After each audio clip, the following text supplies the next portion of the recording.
సౌదీలో జరిగిన ఘోర రోడ్డు ప్రమాదంలో 45 మంది ప్రాణాలు కోల్పోయారు. మృతుల్లో హైదరాబాద్ వాసులు ఎక్కువగా ఉన్నారు. బస్సు డీజిల్ ట్యాంకర్ ఢీకొనడంతో ఈ ప్రమాదం జరిగింది. ఈ ప్రమాదంలో ఒకే కుటుంబానికి చెందిన 8 మంది, మరో కుటుంబానికి చెందిన 7 ఉన్నారు. 8 మందిలో మహమ్మద్ అబ్దుల్ షోయబ్ అనే యువకుడు ప్రాణాలతో బయటపడ్డాడు. ప్రస్తుతం యువకుడు ఆసుపత్రిలో చికిత్స పొందుతున్నాడు. మిగిలిన 7 చనిపోయినట్లుగా గుర్తించారు.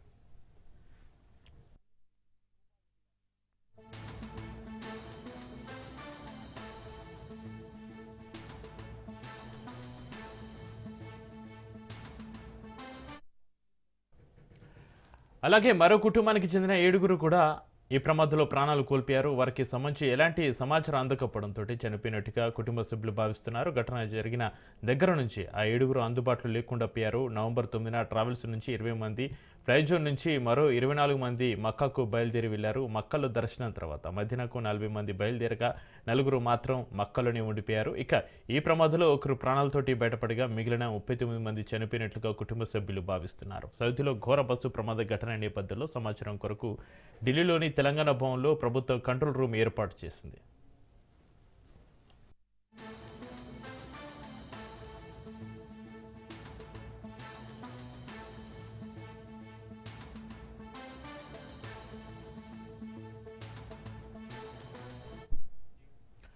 నాంపల్లిలోని హజ్ హౌస్కు రాష్ట్ర మైనారిటీ సంక్షేమ శాఖ మంత్రి అజరుద్దీన్ చేరుకుని సౌదీ బస్సు ప్రమాదానికి గల కారణాలు అడిగి తెలుసుకున్నారు. భారత్కు మృతదేహాలు తీసుకొచ్చేందుకు సౌదీ ప్రభుత్వంతో అజరుద్దీన్ చర్చలు జరిపారు.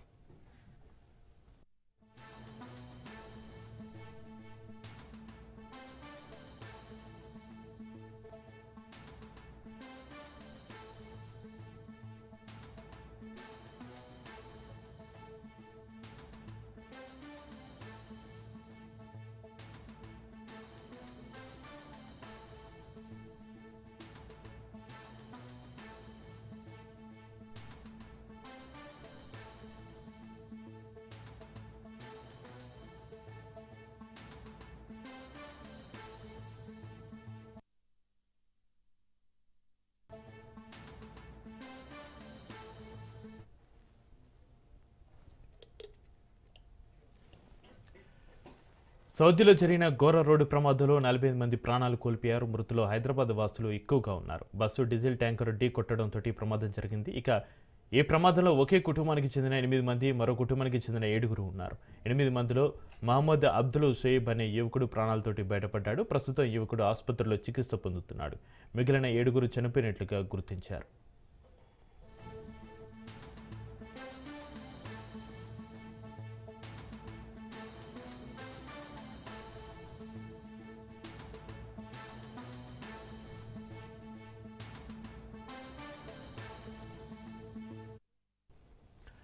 అలాగే మరో కుటుంబానికి చెందిన 7 కూడా ఈ ప్రమాదంలో ప్రాణాలు కోల్పోయారు. వారికి సంబంధించి ఎలాంటి సమాచారం అందకపోవడంతో చనిపోయినట్టుగా కుటుంబ సభ్యులు భావిస్తున్నారు.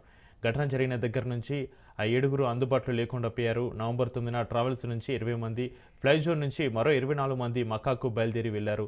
మక్కాలో దర్శనం తర్వాత మదీనాకు 40 మంది బయలుదేరగా 4 మాత్రం మక్కలోనే ఉండిపోయారు. ఈ ప్రమాదంలో ఒకరు ప్రాణాలతోటి బయటపడగా మిగిలిన 39 మంది చనిపోయినట్లుగా కుటుంబ సభ్యులు భావిస్తున్నారు. సౌదీలో ఘోర బస్సు ప్రమాద ఘటన నేపథ్యంలో సమాచారం కొరకు ఢిల్లీలోని తెలంగాణ భవన్లో ప్రభుత్వం కంట్రోల్ రూమ్ ఏర్పాటు చేసింది.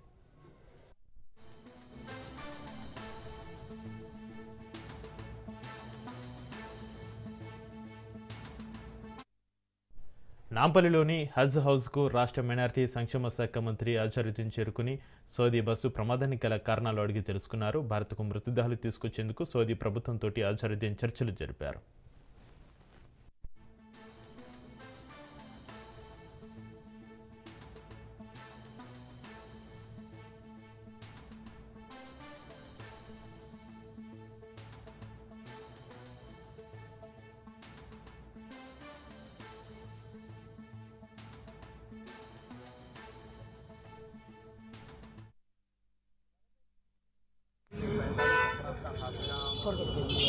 रवाना हुआ था।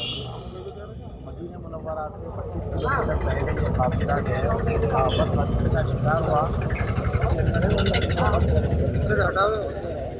लिहाजा जैसे इन्फॉर्मेशन हम तक पहुंची है, हम जो इमीडिएटली यहाँ पर आए ट्रैवल के पास, और यहाँ से हमने असदुद्दीन अवैसी साहब को कॉल किया, उन्होंने विजिट किया और उन्होंने वहाँ के आला अहदेदारों से बात की। मुश्ताक साहब को उन्होंने भेजा, जफर साहब को यहाँ पे भेजा गया। ये सब लोग यहाँ पर आए हमारे पास, कोशिश कर रहे हैं कि क्या होता है।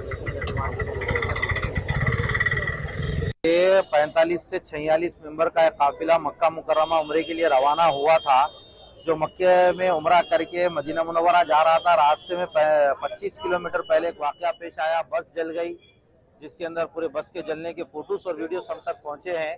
हम कोशिश कर रहे हैं कि बात करें, लेकिन वहाँ के किसी से बात नहीं हो रही। वहाँ के कोई फोटोज और वीडियोस, वहाँ की इन्फॉर्मेशन हम तक नहीं है हमारे पेशेंट्स की। हम हुकूमत तेलंगाना से गुजारिश कर रहे हैं कि इमीडिएटली हमारा वीज़ा लगाकर हमको भेजा जाए हमारे फैमिली से मिलने के लिए, वहाँ की सिचुएशन देखने के लिए, उनके हालात का जायजा लेने के लिए। हुकूमत तेलंगाना से गुजारिश है कि इमीडिएटली हमारे वीज़ा की कार्रवाई करे और हमको भेजे।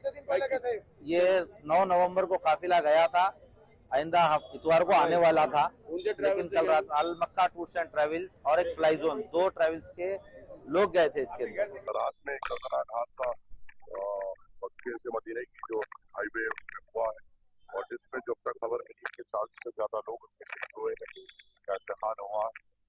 ये लोग उम्रा कर कर मदीने की ज़ियारत के लिए निकले थे, और जब ये दर्दनाक हादसा उस रोड पे हुआ, करीबन नामपली हल्के से जो मुझसे लोगों ने राब्ता किया है, करीबन 20 से ज्यादा मेंबर्स जो उस हादसे में थे, उनके फैमिली मेंबर्स ने हमसे कोऑर्डिनेट किए, और हम पूरी कोशिश है कि उनको क्लैरिटी दे सके, उनके साथ ठहर सके, उनके जिस तरीके से हमारे से जो मदद हो सकती है हम कर सके। हमने हमारी तरफ से भी यहाँ से मुकामी लोगों को भेजा है, और वहाँ पे भी जो हमारे मुकामी लोग हमसे जुड़े हैं उनको वहाँ पर भेजा है, ताकि वह इंडियन एम्बेसी से कोऑर्डिनेट करते हुए और वहाँ के एडमिनिस्ट्रेशन से जो भी हो सके कोऑर्डिनेट करते हुए इन फैमिलीज की जिस किस्म से भी मदद हो सके हम करेंगे। और हम पूरी कोशिश करेंगे कि जिस तरीके से सुबह में जैसे ही असदुद्दीन अवैसी साहब को इसका अतला मिला, वो फौरी तौर पर जब से ही हम लोग इंडियन एम्बेसी से कोऑर्डिनेट कर रहे हैं, और हम लोग कंटिन्यूस रास्ते में, और जो हमसे हो सकेगा अल्लाह ताला ने जो भी हमें ताकत दी है वहाँ से हम कोऑर्डिनेट करते हुए फैमिली मेंबर्स के साथ मजबूती के साथ हम ठहरने की कोशिश करेंगे।